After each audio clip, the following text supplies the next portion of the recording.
tal? Buenas noches. Muchas gracias a todos por acompañarnos. Es un gusto para el Centro de Estudios para el Desarrollo contar con la presencia de Felipe Kast en la noche de hoy. Actualmente senador, ex ministro, ex candidato presidencial, líder de Evópoli, un partido nuevo que ha renovado la política chilena, que es una de las experiencias recientes en América Latina más interesantes desde el punto de vista político, además de economista, doctorado en políticas públicas en Harvard, un extraordinario currículum. Para nosotros es muy gratificante que hayas aceptado nuestra invitación para participar de esta actividad del Centro de Estudios para el Desarrollo, que como muchos de los presentes saben, es un think tank creado hace 2 años dedicado al análisis y propuestas de políticas públicas desde una visión que privilegia las ideas de la libertad. Y Felipe es un gran representante en nuestro continente de estas ideas y por eso lo invitamos y lo tenemos hoy para compartir su experiencia, sus ideas, de las cuales sin duda tenemos mucho para aprender en Uruguay. Así que, sin más preámbulos, lo dejo con Felipe Kast. Bueno, muchísimas gracias por la invitación. Además que tengo un vínculo medio familiar con Uruguay. Mi hermana menor se casó con un uruguayo, Tiago Fornaro. Tal vez alguno de ustedes haya leído algún libro de su padre, que entiendo que es escritor de este distinguido país. Yo, por mi parte, me fui un poquito más al norte, más cálido, y me casé con una cubana. Así que en Chile no es muy común que uno se case con alguien de afuera, somos bastante endogámicos, así que tratamos de innovar en esta materia. Tengo también aquí un buen amigo como Aldo, que nos ha acompañado mucho tiempo en Chile. Es un honor tenerte aquí. Ignacio también, que nos conocimos hace un tiempo. Y yo tenía una presentación, pero voy a relatarla verbalmente. De lo que pienso es una mirada del liberalismo del siglo XXI. Y perdonen que ocupe algunos elementos de Chile como eje argumentativo, pero si ustedes se dan cuenta, la historia probablemente no es muy distinta también en lo que están viviendo hoy día en Uruguay. Y con todos los matices, y sé que me pueden retar, voy a hacer algunos paralelos entre lo que está viviendo Uruguay y lo que está viviendo Chile. Con distintas épocas, con distintas olas, pero creo que vamos a enfrentarnos a algunas encrucijadas similares. Lo primero y lo más evidente, si ustedes miran la historia hacia atrás en Chile, probablemente hay 2 proyectos políticos que triunfaron, ambos bastante liberales. El primero, y de hecho tiene que ver también con mi biografía personal, yo tengo 2 papás. Mi padre biológico, que murió cuando yo tenía 6 años, que fue ministro de Pinochet, 2 veces ministro y presidente del Banco Central. Era un Chicago Boy, de un grupo tremendamente apasionado por hacer una revolución económica en Chile.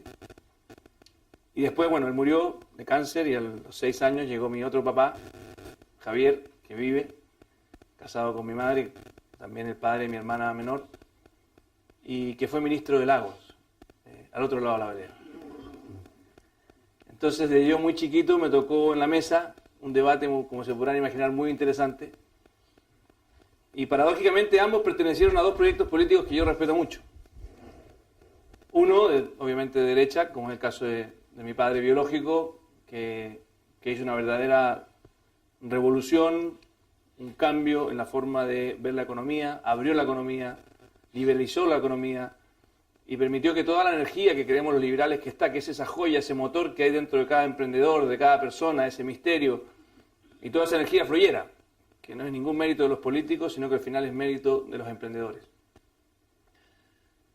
Y afortunadamente, y sabemos que en la dictadura de Chile también ocurrieron cosas muy horrorosas, muy lamentables, que no se pueden repetir ni justificar bajo ningún momento. Después en Chile tuvimos otro proyecto político también muy exitoso, que fue la Concertación, que fue un liberalismo de izquierda, o, puesto de otra forma, una izquierda que gobernó con ideas liberales. Que la paradoja es que esa izquierda liberal desapareció de Chile hoy día. Y el gran costo que sufrimos con Bachelet II, porque Bachelet I seguía al menos con la estela, con el vuelito de esa izquierda liberal en la Concertación, el gran costo que tuvimos con Bachelet II es que básicamente abrazó una mirada de una izquierda más nostálgica de Allende, una mirada de una izquierda más sesentera, más trasnochada. Y lo más paradójico es que lo hizo inspirado por un movimiento estudiantil de jóvenes universitarios. ¿Y por qué les cuento estas dos historias? Porque creo que es relevante tanto para lo que vive Chile como para lo que vive Uruguay. ¿En qué sentido? Lo que pasó es que los liberales de Chile empezamos a reducir el liberalismo a lo económico. Y se nos olvidó algo que de hecho, entre otros, mi propio viejo Miguel Kast hizo cuando era un economista que trabajaba en el Estado y que era luchar también por una sociedad más justa. Que era plantearle a Chile un sueño. Él fue el que hizo el primer mapa de la extrema pobreza en Chile. Y de alguna forma, dado que la generación de la centro derecha, si ustedes quieren, que venía de los años 80, logró imponer, logró que le fuera muy bien al país, un sistema económico abierto al mundo, poniéndolo en simple, las ideas liberales en la economía, y posteriormente la concertación, el segundo proyecto exitoso que les mencionaba, logró imponer las ideas liberales en la política con una democracia, que es básico. Para un liberal la democracia es un elemento fundamental, fundante de cualquier sociedad. Sin democracia se coarta buena parte del liberalismo. Ambos proyectos políticos se sintieron y con razón, de que habían hecho una revolución generacional. Pero resulta que cuando creíamos que estaba todas las preguntas resueltas y que la política dejaba de ser importante, que se habían alcanzado todos los consensos y que simplemente había que dedicarse a dormir en una hamaca y dejar que el reloj siguiera funcionando, abundaban los estudios que decían que Chile era un país maravilloso, que ya casi que no había nada más que pensar. Cuando estábamos todo perfecto, e incluso cuando llegó Sebastián Piñera a la presidencia, después de 20 años que no nos llegaba un gobierno de centro-derecha, de repente nos pasó lo que le ocurrió a Joe Fraser contra Foreman en 1973. En el segundo round nos tiraron a la lona.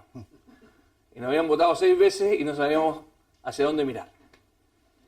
Y esto es muy relevante porque el liberalismo, a diferencia de lo que muchos creen que es la ausencia de la política, yo soy un convencido de que el liberalismo es tremendamente político.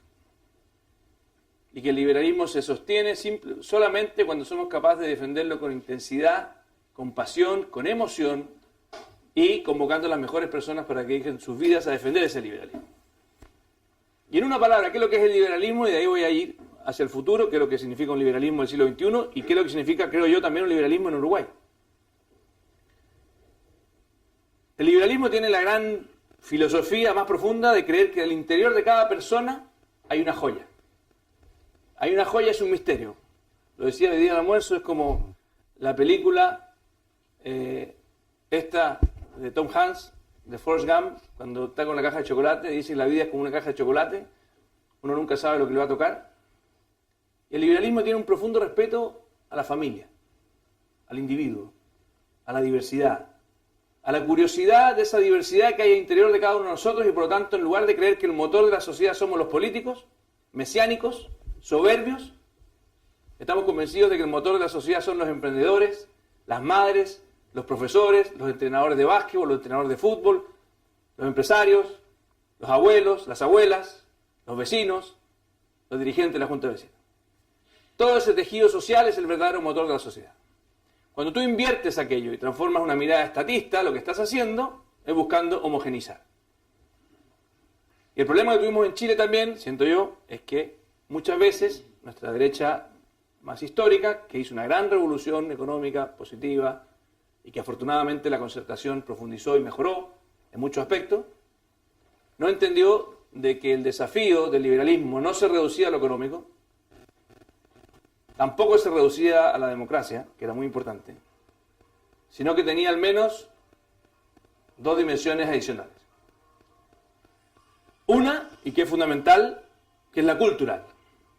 Y es tal vez el talón de Aquiles más fuerte que tenía la centro derecha, o como quieran llamarlo, en Chile, porque era muy homogénea. Y el gran triunfo de la libertad en mi país, en Chile, desde el año 90 en adelante, fue que generó una diversidad gigantesca. Y esa diversidad empezó a generar una sensación de horizontalidad, que es justamente lo que busca cualquier liberal. Y el otro elemento, adicionalmente, del cultural, que es igualmente relevante, es el social. Desgraciadamente, el liberalismo chileno dejó de soñar. Dejó de brillarle los ojos y dejó de hacerse la pregunta de qué significa una sociedad justa desde la mirada liberal. Y yo le decía que en lugar de jugar a lo Bielsa, que juega al ataque, en la derecha chilena jugamos por muchos años a lo Acosta, que en Chile fue un entrenador de fútbol que fue director de la selección, pero siempre como que Acosta nos hacía no hacer el ridículo. Acosta nos permitía que no hiciéramos el ridículo, que jugáramos bien, a pesar de que tuvimos un muy buen mundial una vez con Acosta, también en buena medida gracias a Marcelo Sala y a Zamorano, la famosa dupla Sasá. Pero la centro derecha chilena dejó de soñar. Y paradójicamente la centro izquierda liberal también dejó de soñar. Entonces cuando nos pegaron ese knockout que yo les decía de Foreman a Fraser, no sé si todos saben, pero probablemente no, algunos lo vieron, pero la historia de Foreman con Fraser es bien notable. Porque Fraser, que era el favorito indiscutido, había ganado a Ali hace muy poco, fue derrotado en 2 asaltos por Foreman. La historia después se dio vuelta y Ali, que había sido derrotado por Fraser, derrotó a Foreman en Kinshasa, pocos años después, en una pelea impresionante. Y esto es relevante porque el gran problema del liberalismo es que como los liberales nos gusta crear valor, nos gusta emprender, de vez en cuando nos olvidamos de que las condiciones de borde para que eso ocurra no están garantizadas. Y que el populismo siempre está a la orden del día. Y que el populismo es una amenaza permanente. No por personas malas, por personas que genuinamente creen que las ideas estatistas, que las ideas de la izquierda tradicional son las correctas. Y un liberal siempre tiene que estar dispuesto a competir en el plano de las ideas, con mucho respeto a la persuasión. Pero si tú no tienes un sueño el cual plantearle a tu país, es imposible que te lleve. Y lo que empezó a pasar con mi sector, con la centro derecha chilena, es que por mucho tiempo empezamos a jugar a ser lo menos malo o a tratar de darle viabilidad al país. Éramos los responsables, éramos los garantes de que Chile no se fuera a la mierda. Y esa actitud defensiva, timorata, muchas veces tímida, no es suficiente. Y con esto no quiero decir que el ser responsable, el crear empleo, el crecimiento económico no sea importante. Por el contrario, en el minuto en que la centro derecha o los liberales perdamos aquello, olvídense, no hay dónde pararse. O sea, a Sebastián Piñera en buena medida también lo eligieron de vuelta porque era capaz de generar esa libertad en materia económica. Por lo tanto, no estoy menospreciando en lo más mínimo el valor en lo económico. Y de hecho creo que Sebastián Piñera en este gobierno, en nuestro gobierno, debiera ser muy agresivo en lo económico. Cuando me refiero a lo agresivo, pienso que debiéramos proponer reformas estructurales en economía, aun cuando las perdamos en el Congreso. Porque de lo contrario, si simplemente decimos para qué plantear estas ideas revolucionarias si es que vamos a perderlas, al final del día lo que vamos a perder es la oportunidad de explicarle al país la importancia de poder liberalizar la economía cada vez más. Por el contrario, si las cosas no funcionan porque no nos atrevimos, los culpables vamos a ser nosotros. Si no funciona, pero nos atrevimos, podemos explicarle a la ciudadanía por qué no están dando el país más rápido. Y créanme, el empleo es probablemente una de las variables más relevantes por las cuales hoy día la coalición de gobierno a la cual pertenezco estamos en el poder. Y ese sueño de justicia, y aquí es donde voy hacia adelante, creo que es fundamental. Y hoy día tal vez lo que tiene más descolocada a la izquierda es que mientras ellos nos planteaban en Chile, producto de la revolución, primero de los pingüinos, que se llamaba, que eran los estudiantes secundarios, y después del movimiento estudiantil universitario, y marcharon en las calles con mucha fuerza pidiendo gratuidad en la educación superior. Hoy día Sebastián Piñera tiene un relato político social tremendo, que se resume también en esta pulsera, que dice los niños primero en la fila.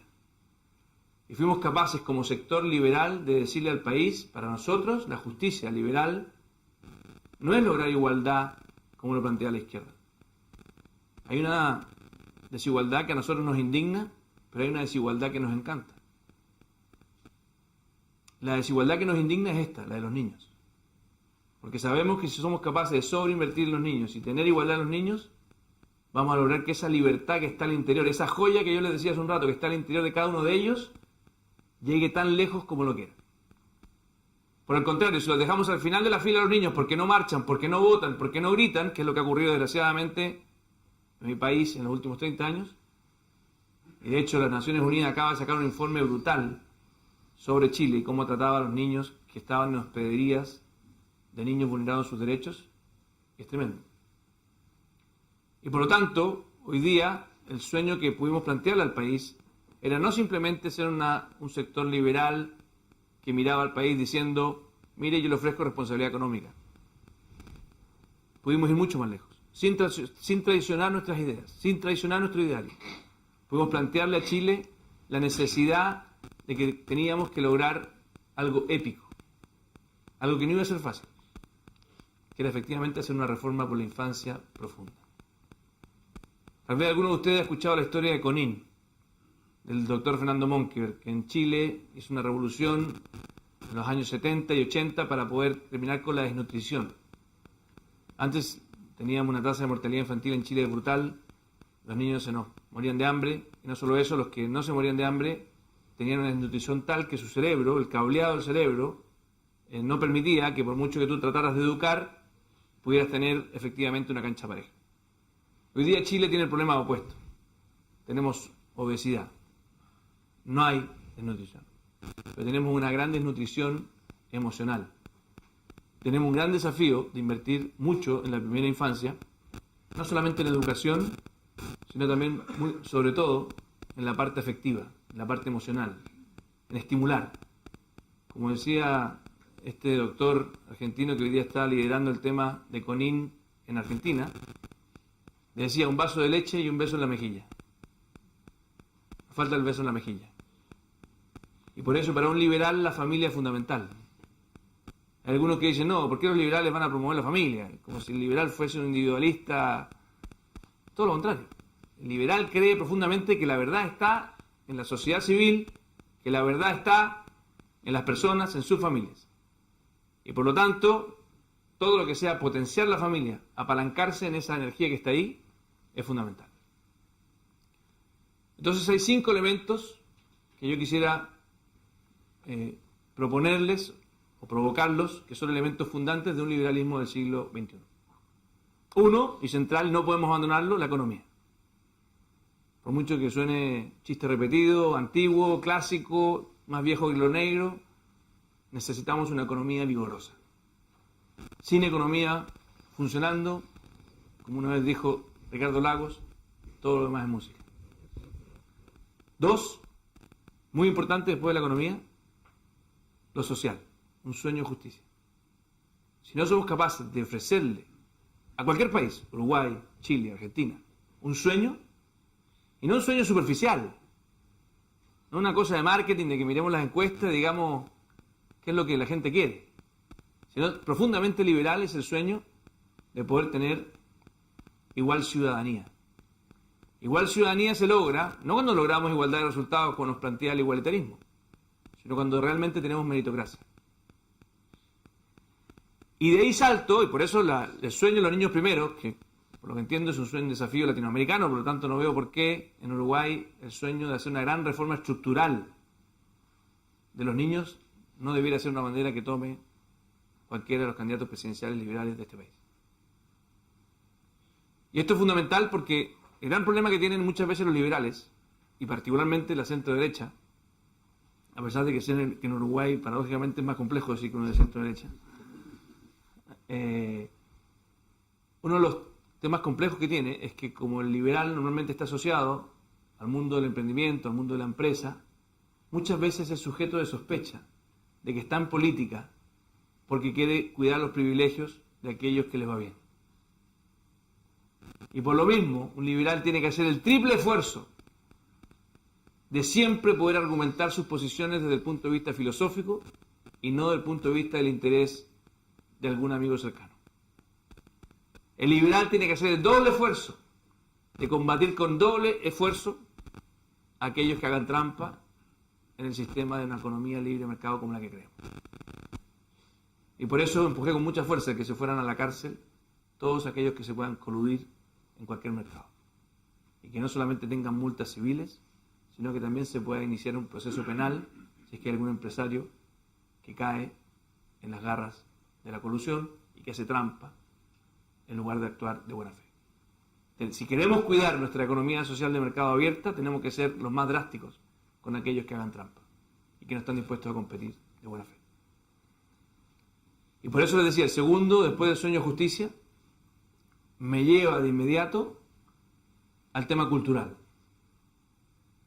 Y el tema cultural es tremendamente delicado y fundamental y desgraciadamente muy poco comentado entre los liberales. Y es que para un liberal la discriminación de alguien por su color de piel, por su lugar de origen, por su apellido, por su orientación sexual, es inaceptable. Un verdadero liberal del siglo XXI que cree que al interior de cada ciudadano, de cada hombre, de cada mujer, jamás va a tolerar de que esa persona sea juzgada o prejuzgada por algo distinto de su mérito. Y de ahí que el partido que fundamos, Evópoli, tal vez las cosas más diferentes que tiene con lo que venían haciendo los partidos tradicionales, justamente en el plano cultural. De entender de que la diversidad que tiene Chile hoy día, producto de esta liberación también económica que se generó, es probablemente de sus mayores riquezas. Y que tenemos que dejar de tratar de homogeneizar la sociedad desde la política, desde el punto de vista cultural. Sí lo podemos hacer desde el punto de vista de la sociedad civil.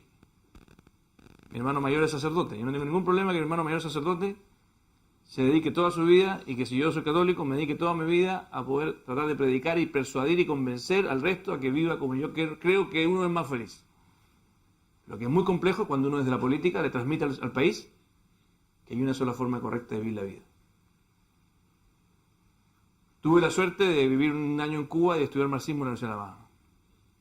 Y sé lo dramático que es que un Estado tenga el poder de decirte cómo es la forma correcta de vivir la vida. Y créanme que no es bonito. Entonces, si realmente somos liberales en el plano cultural, es muy relevante que abracemos y entendamos que creer en la libertad significa también creer que cada persona sabe mejor cómo escoger su camino para ser feliz que los políticos y que el Estado. Y esto tiene implicancias muy claras. Por lo pronto, en lo personal, fui el único candidato presidencial de la centro-derecha que apoyó el matrimonio igualitario. Cosa que para un chico hoy día de 20 años le cuesta que sea tema. Y en mi país es un gran tema, todavía no se aprueba, y no creo que se vaya a aprobar. Y esto no significa, y esto es bien importante, que para Evópoli, el partido de inspiración liberal que nosotros fundamos, nuestros adversarios sean los conservadores que son liberales en lo económico. No. Nuestros verdaderos adversarios es el Frente Amplio chileno, que está a la izquierda del Partido Comunista en Chile. Ellos son nuestros verdaderos adversarios y son los que probablemente van a pasar a segunda vuelta en la próxima elección presidencial. Espero con nosotros, es lo más probable. La nueva mayoría, que es lo que quedaba de esa izquierda liberal, se ha ido desapareciendo. Los Ricardo Lagos, que efectivamente construían esa idea de socialdemocracia liberal, han ido desapareciendo. Y prácticamente pero no tienen líderes que crean en estas ideas, en sus partidos. Entonces el tercer elemento es la cultural. El cuarto elemento, además del económico, del social, del cultural, y que es fundamental, es que un liberalismo moderno también piensa en el futuro. Y nosotros en nuestro partido tomamos con mucha fuerza el desafío de la solidaridad intergeneracional. Y ahí viene todo el tema de la sustentabilidad. Y la verdad es que hace 20 años atrás estábamos tan preocupados de poder llegar a fin de mes, estábamos tan preocupados de subsistir, que claramente la sustentabilidad, el medio ambiente no era un elemento. Le aplicábamos tasas de descuento infinitas, porque queríamos llegar a fin de mes. Hoy día creo que tenemos que cambiar esas tasas de descuento, y los economistas van a entender a qué me refiero, en el sentido de poner un horizonte un poco más allá. Y que si tomamos decisiones equivocadas hoy día, le vamos a pasar la cuenta a nuestros hijos, a nuestros nietos, de una forma bastante compleja. O sea, no es posible que un liberal simplemente diga el medio ambiente no me importa. Por lo menos un liberal del siglo XXI. Y no hay por qué. O sea, no tiene ninguna razón por la cual no puedas enfrentarte al medio ambiente en forma sustentable, inteligente. Y eso no significa paralizar toda la economía y pensar de que no te podemos mover un dedo. Significa al contrario, ocupar las tecnologías que hoy día de hecho nos están ayudando a que las nuevas tecnologías protegen el medio ambiente mejor que cualquier otro. Y por último, y con esto termino, en términos de los principios, creo que un liberalismo moderno adicionalmente tiene un componente que nunca puede traicionar. Y es que tiene que entender que su adversario es el populismo. Y por lo tanto la rigurosidad, el estudio. Y de ahí el orgullo y la alegría de estar invitado por este centro de estudios y decirles que es la razón por la cual nos pegaron el knockout en Chile, que le pegaron también a Joe Fraser, fue porque dejamos de apasionarnos por las ideas. Y yo por lo menos estoy en política y dejé de hacer clases en la Facultad de Economía de la Universidad Católica y me dediqué full time a esto porque realmente me apasionan las ideas. Es lo que me hace vibrar por dentro, es lo que me hace levantarme todas las mañanas contento, soy feliz estando en la política. El Senado a veces me aburre un poco porque el Congreso es medio lento, pero las ideas no me dejan de aburrir nunca. Y poder debatir con alguien que piensa distinto y que sin descalificarlo, poder tratar de empujar las ideas de la libertad en cada rincón, estar dispuesto a decir, y hasta el día de hoy, que la gratuidad en la educación superior es una inmoralidad. Lo digo en los cuatro vientos en Chile, a pesar de que muchos me dicen que estoy loco por decirlo. Y que es una batalla perdida. Y la verdad es que no estoy dispuesto a simplemente por un par de votos más traicionar lo que creo en lo más profundo.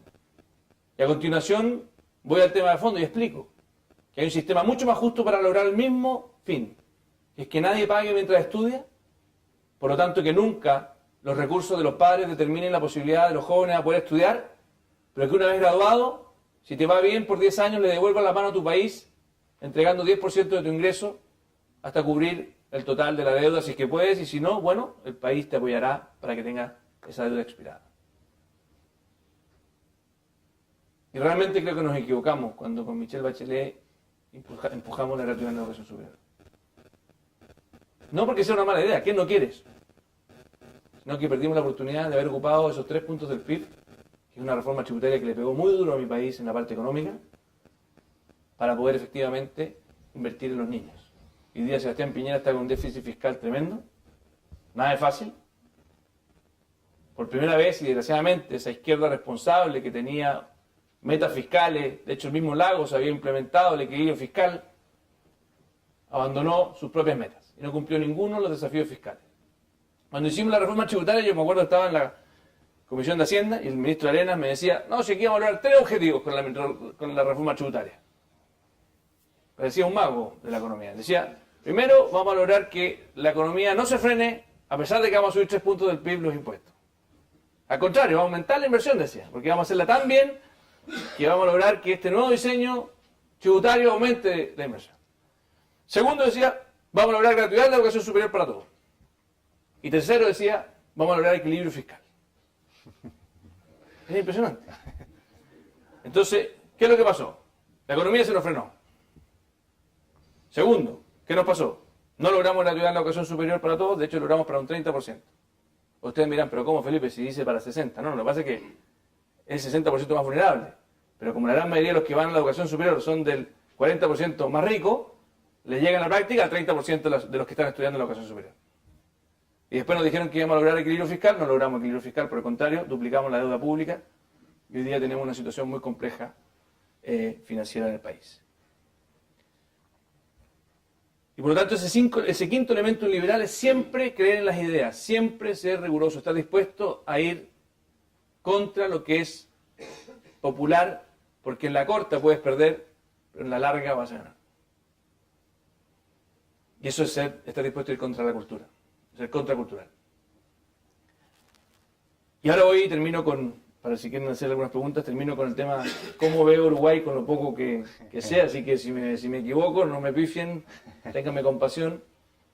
Pero sí quisiera hacer una reflexión sobre lo poco que sé, en buena medida gracias a mi cuñado uruguayo, que es de Durazno, de hecho, el gran Tiago. Y yo creo que ustedes están viviendo un momento que es bien relevante. De alguna manera lo que está viviendo el Frente Amplio aquí me recuerda el periodo final de la concertación, sabiendo que el Frente Amplio acá es un poco más de izquierda que la concertación que tuvimos en Chile. Y eso no lo tengo clarísimo. Tengo clarísimo la diferencia entre un Ricardo Lagos y lo que fue la tradición de la concertación, que incluye un gran presidente como el expresidente Patricio Aylwin, que le tocó recibir de Pinochet el gobierno, y la verdad que lo hizo bastante bien. Incluso Frei hijo, que algunos lo miran a menos, privatizó varias empresas, fue un tipo bastante que puso en marcha, tuvo el gran problema de que manejó muy mal la crisis asiática. Tuvo ahí un problema con el Banco Central, fijó unos salarios, el salario mínimo lo fijó muy mal por 4 años y se le vino encima. Pero yo sí siento que hoy día en Uruguay ustedes están viviendo un momento relevante, tienen elecciones el próximo año, y creo que las elecciones presidenciales son el espacio perfecto para poder poner un sueño de país. Y el susto que tengo es que no vayan a caer simplemente en pensar de que porque ofrecen la alternancia al Frente Amplio, los liberales, claramente el Frente Amplio no representa la corriente liberal, hay otras alternativas, sí tengo un cierto temor de que no vayan a caer simplemente en ofrecerle a Uruguay el mal menor y que le ofrezcan a Uruguay una alternativa. Ofrezcan a Uruguay un sueño desde la idea de libertad, un sueño que tenga el componente de justicia. La justicia social es algo que se puede enfrentar de distintas maneras y claramente la podemos enfrentar con mucha fortaleza y con mucha más credibilidad desde las ideas liberales. Porque la izquierda te promete justicia y después nunca cumple. Porque no es capaz de efectivamente hacerlo. Yo tenía un amigo que era candidato presidencial antes que yo en una elección anterior. Por cariño a él no le voy a revelar su nombre. Y su eslogan era: todos contra la desigualdad. Y lo llamo y le digo, el hombre, oye, ¿y cuál es tu plan, compadre? Yo le digo, está bien, suena precioso, pero ¿cuáles son tus bajadas?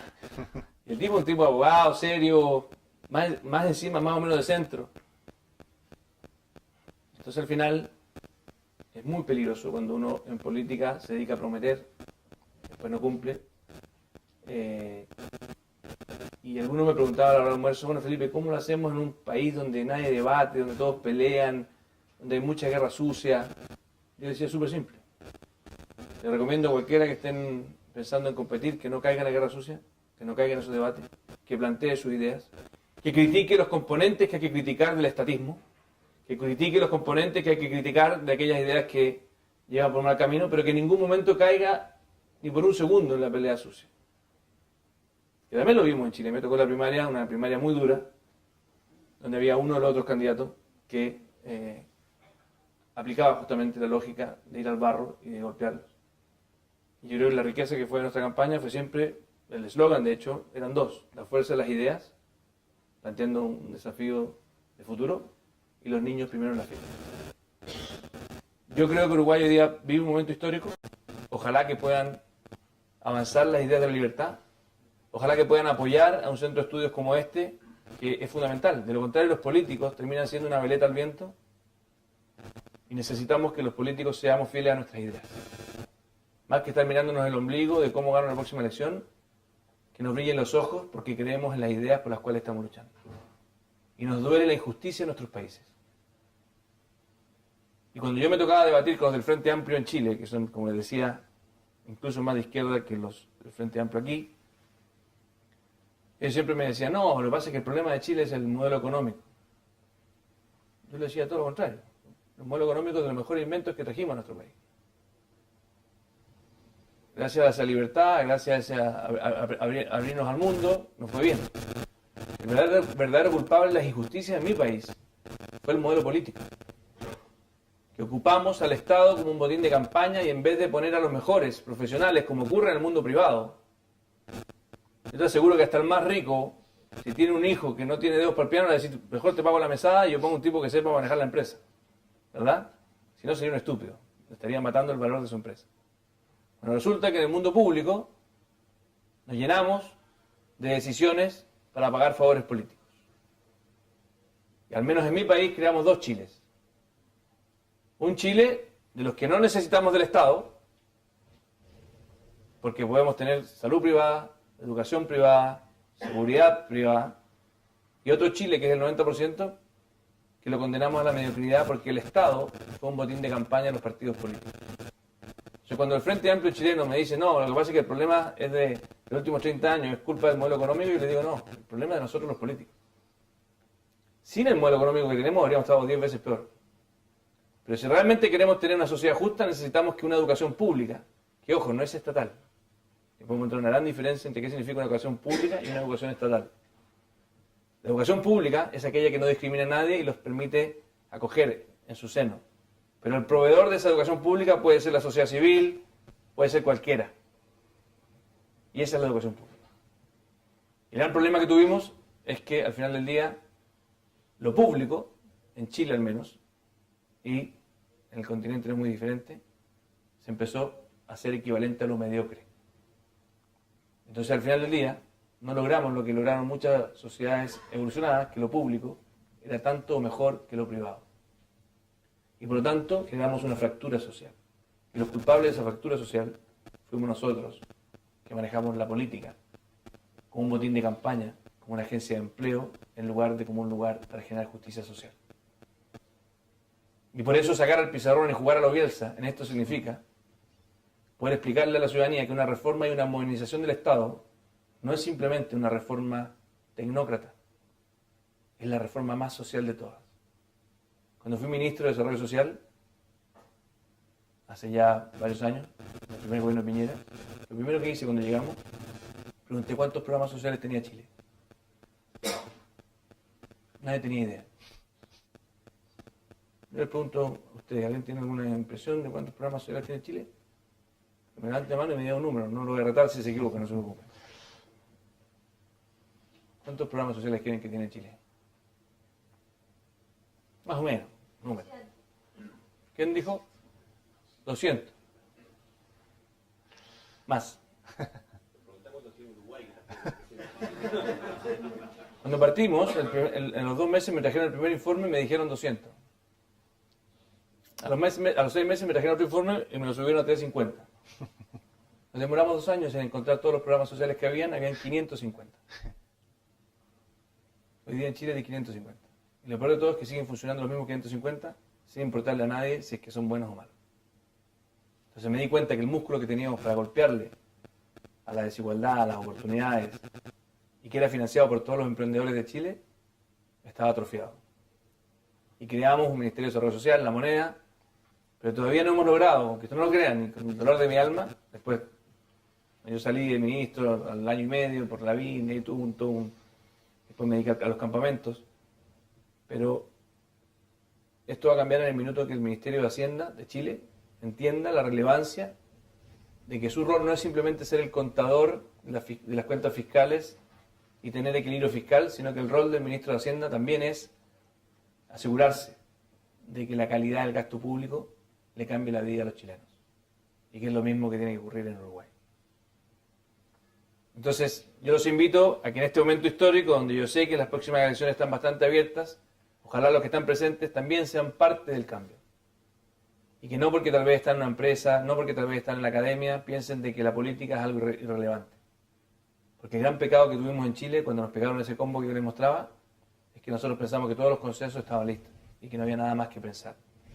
Y es una gran mentira. Porque la izquierda nunca va a parar de soñar en la utopía de que el Estado pueda cambiarlo todo. Y se va a reinventar.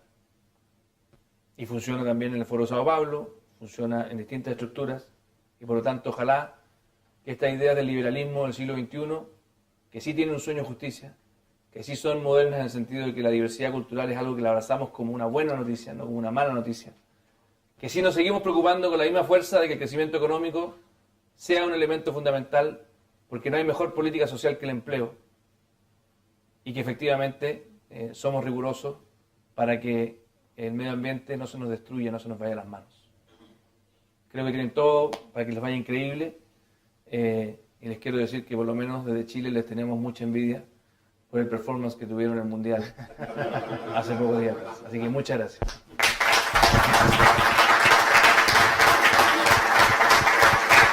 ¿Hacemos alguna pregunta? Sí,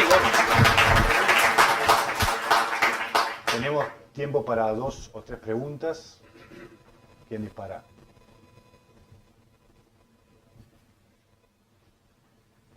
Adelante. Sí, sí, por favor. Buenas noches, Carlos Rodríguez.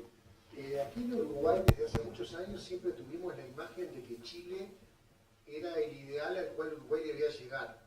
Por lo menos acá en Uruguay siempre decíamos Chile logró salir de una dictadura y mantener una política económica a lo largo de sus gobiernos subsiguientes en forma casi inalterada, con muy pocas variantes. Y lo veíamos siempre como un objetivo a alcanzar.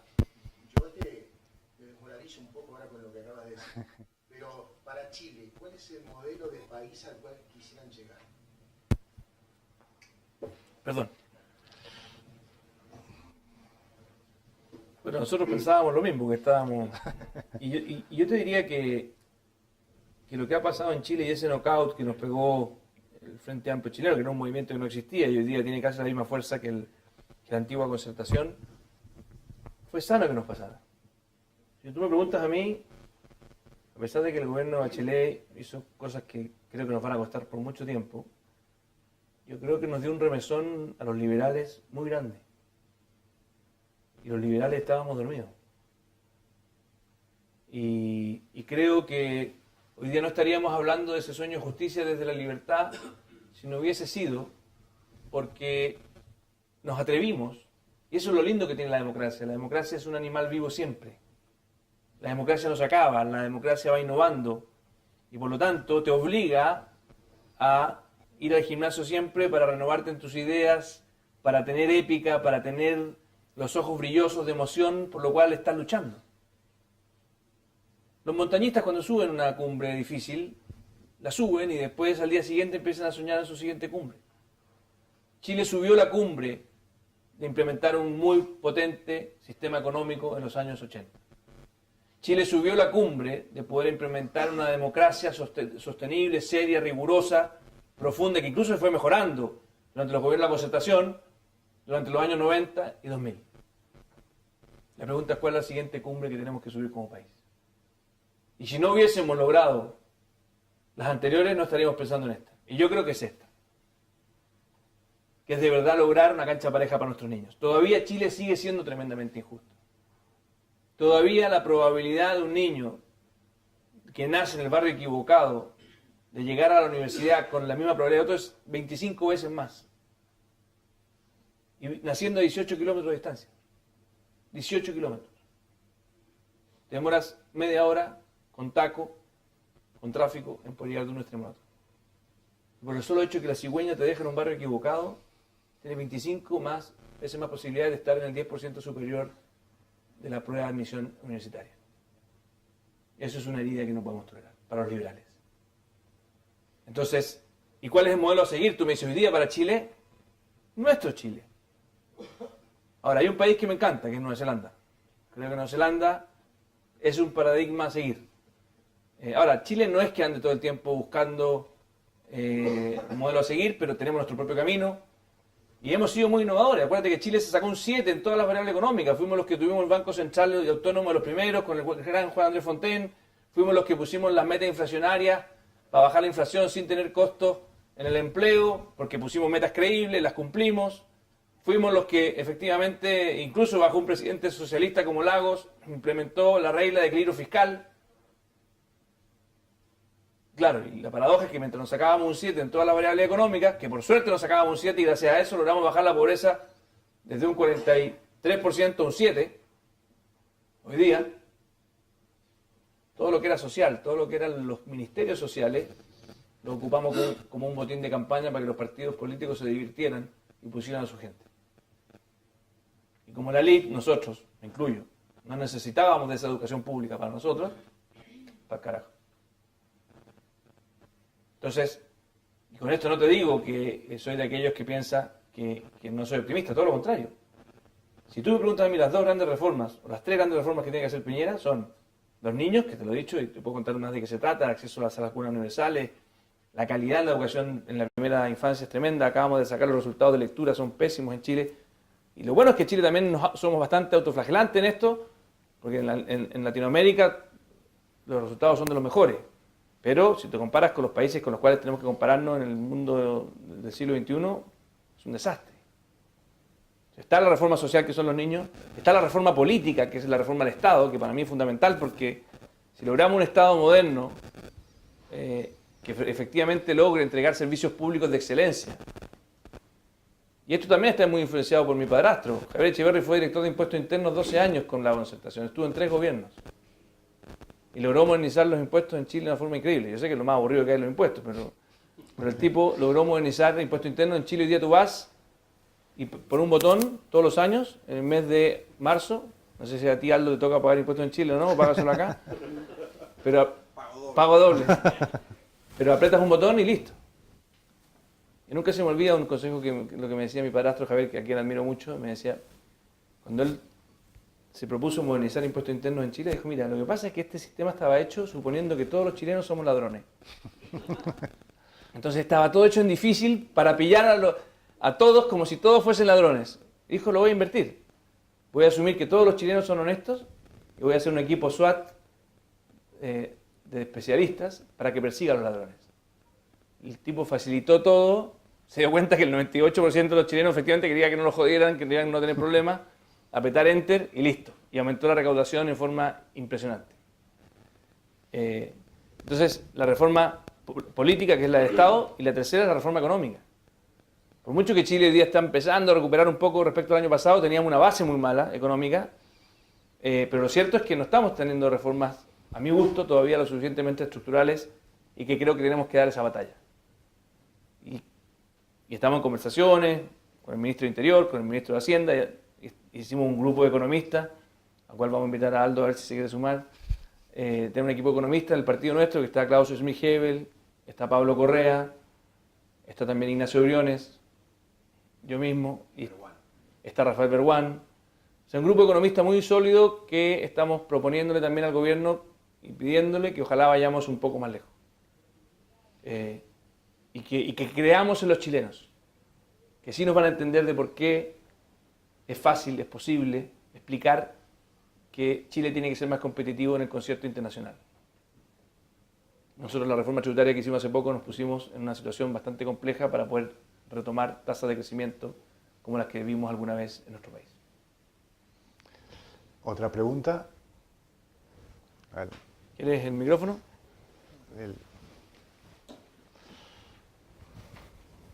Si quieren, tomemos 2 preguntas al hilo para seguir. Después las respondo juntas.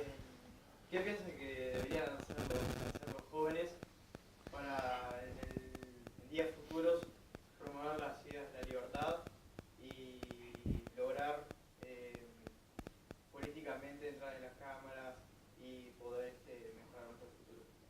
Buenísimo. ¿Alguna otra y cerramos la ronda de preguntas?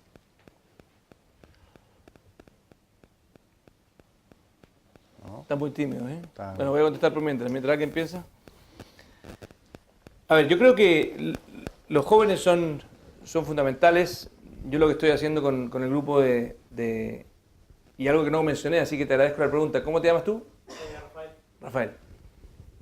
Otro de los pecados que tuvimos en Chile en la década de los 90 y después, y los liberales en realidad, fue que abandonamos las universidades. Hoy día de 44 federaciones de estudiantes que tiene Chile, hay solo 2 de ellas que están en manos de liberales. 42 están en manos de personas que piensan que el motor del desarrollo es el Estado. Entonces, y ahí me tocaste una fibra personal, porque yo este año asumí como vicepresidente del partido el desafío de encargarme justamente de trabajar con los jóvenes y de poder generar no solamente liderazgo, sino que también trabajar para poder ganar federaciones. En eso estamos también haciendo esfuerzos con otros tipos que son liberales, entre ellos Andrés Velasco, que es un ex candidato presidencial también que venía de la Concertación, pero que tiene una mirada bastante liberal. Estamos entrando en las universidades con mucha fuerza. Este es el primer año que partimos. Vamos a competir en varias federaciones de estudiantes apoyando a movimientos de estudiantes liberales. No es que se llamen, no tienen el nombre del partido nuestro, sino que nosotros simplemente vamos a las universidades y tratamos de fomentarles que se animen a dar la pelea democráticamente para defender estas ideas de la libertad. Y es fundamental porque el momento donde tú eliges quién quiero ser, y si queremos tener un país próspero tanto en Uruguay y en Chile, una de las claves del éxito que tuvieron estas dos generaciones que yo te mencionaba, tanto la de los 80 como la de los 90, que fueron los liberales más de derecha y otros liberales más de izquierda, fue que fueron capaces de reclutar a gente muy talentosa. O sea, la calidad humana y el capital humano que tenían las personas que se dedicaron a la política en Chile y que nos precedieron a nosotros es notable. Y yo creo que si uno hiciese una correlación, una estimación, una regresión y pudiera ver la calidad de la política de los países, estoy seguro que está tremendamente correlacionada con la capacidad que tenemos de reclutar a los mejores mujeres y hombres jóvenes para que dediquen su vida a la política. Y a tu edad estás en el momento indicado para elegir quién quiero ser. Cuando ya pasan los 30 te empiezas a poner más rígido. Pero cuando tienes 22, 24 años, eres capaz de decir yo quiero ser esto, quiero subir este cerro y dedicarme a esto, con todo el riesgo que significa. Pero como decía bien ahí Steve Jobs en su famosa conferencia en Stanford, al final no hay nada que perder. Muy pronto vamos a estar todos bajo tierra. Así que mejor gastarnos la vida en algo que valga la pena y que lo disfrutemos, si no, al final todo es muy aburrido. Así que si tú crees en la idea de la libertad, creo que el momento de la universidad, y ahí lo veníamos conversando también, la importancia de que los centros de estudios vayan entrando a las universidades, formando, porque es el momento perfecto para poder motivar a gente sana, con los ideales correctos, a que hagan esta tarea. De lo contrario, después es muy difícil. Muy difícil sacar a alguien que tiene 32 años, que tiene una familia y que tiene un costo alternativo muy alto.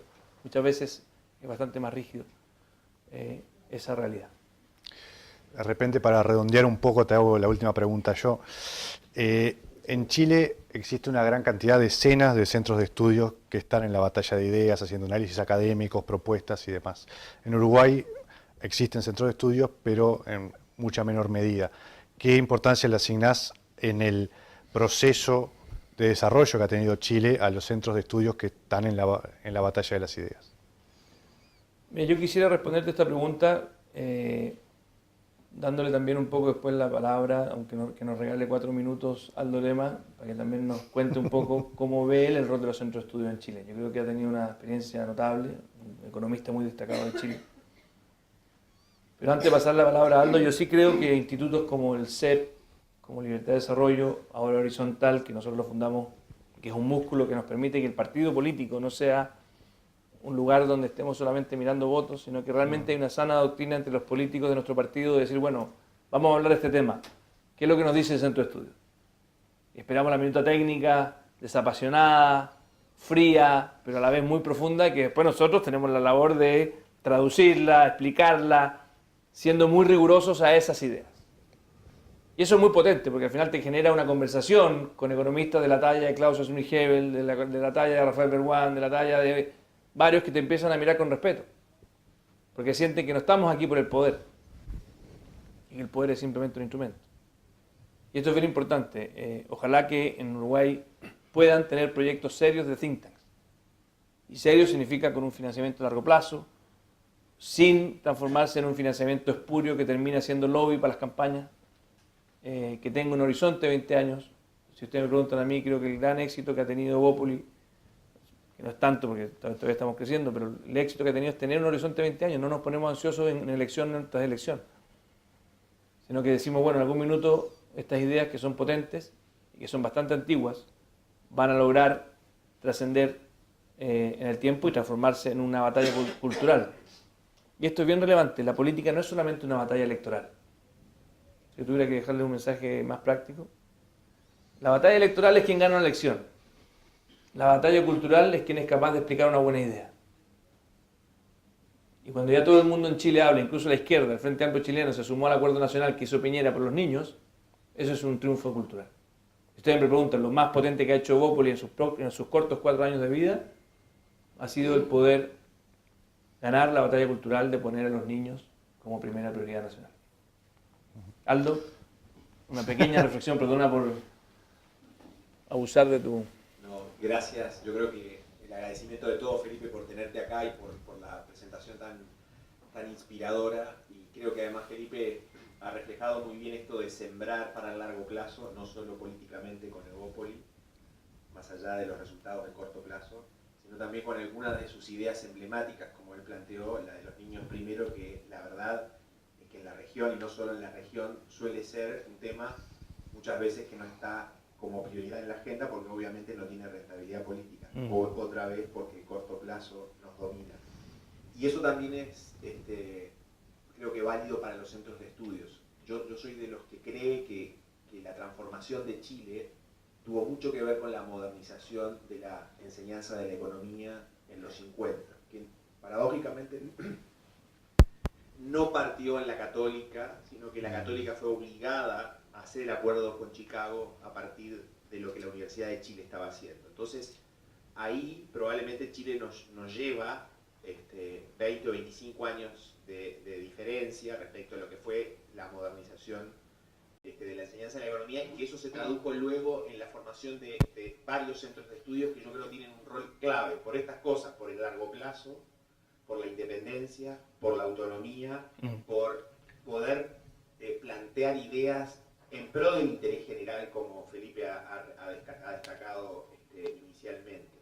Creo que el Centro de Estudios Públicos, Libertad y Desarrollo, Horizontal, CIEPLAN fue la entidad del Centro de Estudios clave para la transformación, digamos, del modelo que venía de la dictadura a el modelo de la concertación. Hay un libro del año 1985-86 que tiene capítulo a capítulo, digamos, los temas que luego, desde el punto de vista macroeconómico, fueron abordados, y sus autores pasaron de haber escrito cada capítulo a desempeñar un rol clave luego en la concertación. Nosotros necesitamos promover más centros de estudios, necesitamos que esos centros de estudios participen activamente muchas veces en la persuasión de las buenas ideas rigurosamente justificadas, técnicamente bien planteadas, pero además muchas veces colaborando hasta en la redacción de los proyectos de ley, digamos,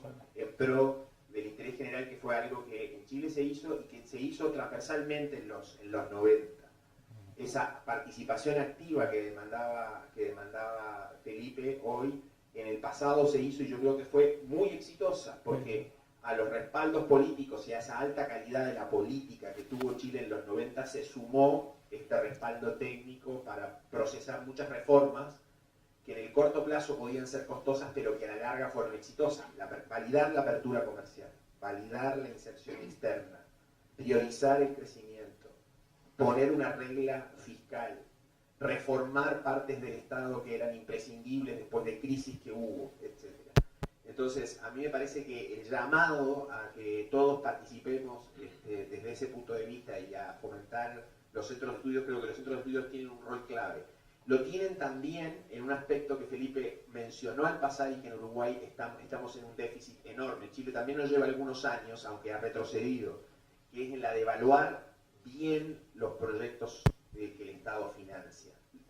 Tener bien dimensionada la rentabilidad social. No gastar ni invertir, digamos, al grito de intereses corporativos que creen supuestamente ser los defensores del interés general, cuando muchas veces lo que están planteando son sus propios intereses. Ahí entra un centro de estudio, por ejemplo. Y en Uruguay es una etapa así, una etapa que nosotros a la que debemos avanzar.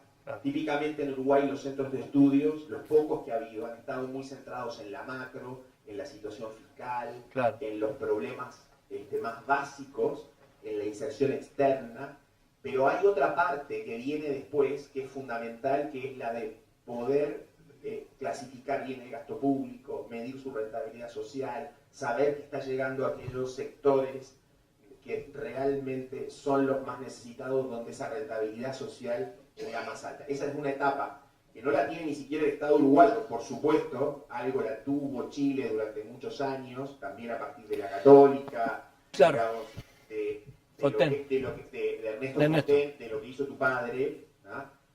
A propósito, paso solo un mensaje: busquen cuando vayan a Santiago, o busquen en Amazon un libro pequeño para los jóvenes que se llama Pasión de Vivir, que describe la vida de Miguel Castro.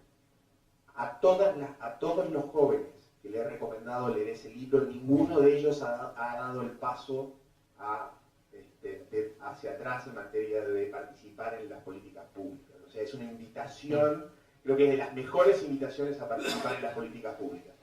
Bueno, el enfoque de Miguel era un enfoque orientado justamente a evaluar rigurosamente las políticas públicas y a centrar el gasto público y los recursos de todos los ciudadanos donde había mayor rentabilidad social. Entonces, eso creo que es un paso que nosotros tenemos que dar en el futuro. O sea, estamos en una etapa de renacimiento de algunos centros de estudios, pero a futuro creo que esta parte es clave porque evidentemente ahí hay muchísimo por avanzar. Buenísimo. Muy bien. ¿Querés decir algo, Cierro? Sí, muy breve. No, simplemente hay algo que Chile todavía no pierde, afortunadamente. Hay algo concreto y algo cultural. Primero, por ejemplo, en Chile nadie está diciendo que las empresas que privatizamos volvamos a estatizarlas. Triunfo cultural. En Chile nadie está diciendo que el arancel cero que casi tenemos hay que subirlo. Ni la izquierda. Triunfo cultural. Y triunfo real. La estabilidad macro fue un poquito menospreciada en el gobierno anterior, pero es un tema que cuando lo debatimos nadie lo debate. O sea, nadie se atreve a decir no lo tengamos. Se atreven a decir no es tan importante, pero no se atreven a decir no la tengamos. Son elementos que son pilares fundamentales. Y hay dos elementos concretos que tiene Chile que yo me imagino que es importante que los tenga Uruguay en algún futuro cercano.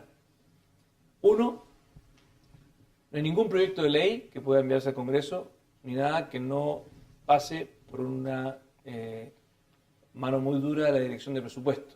O sea, el informe financiero hace que el proyecto de ley no pueda entrar al Congreso. O sea, la DIPRES, la Dirección de Presupuesto, tiene un freno. Pueden los ministros querer hacer cualquier cosa, pero si no pasan por ahí, no va. Y lo segundo, que es lo que decía Aldo, no hay ni un puente, no hay ningún camino, no hay ningún edificio público que se pueda hacer sin la aprobación de la evaluación social positiva del Ministerio de Planificación, que hoy día es el Ministerio de Desarrollo Social. Y ese fue el invento que trajimos con Ernesto Fontaine en su minuto, Arnold Harberger, y que es una herramienta que está ahí muy fuerte y que tampoco ha sido cuestionada. Es verdad que hay algunos que le ponen prioridad presidencial para hacer un elefante blanco, pero tiene que el presidente ponerse rojo y colorado y decirle al país, dado que no da la evaluación social, lo hago igual, que hace que sean muy pocos los casos. Entonces, esta idea de tener un Estado moderno, sofisticado, que evalúe rigurosamente las políticas públicas, les aseguro que es la mayor favor que le podemos hacer a las familias más vulnerables de nuestros países, que necesitan ser protegidas del populismo de los políticos. Muy bien. Yo le comentaba hoy más temprano a Felipe que el anterior candidato presidencial chileno que tuvimos fue hace 2 años, Sebastián Piñera, y que hoy vamos a aprovechar su presencia para desearte, Felipe, la misma suerte que tuvo él. Gracias. Muchas gracias a todos por acompañarnos.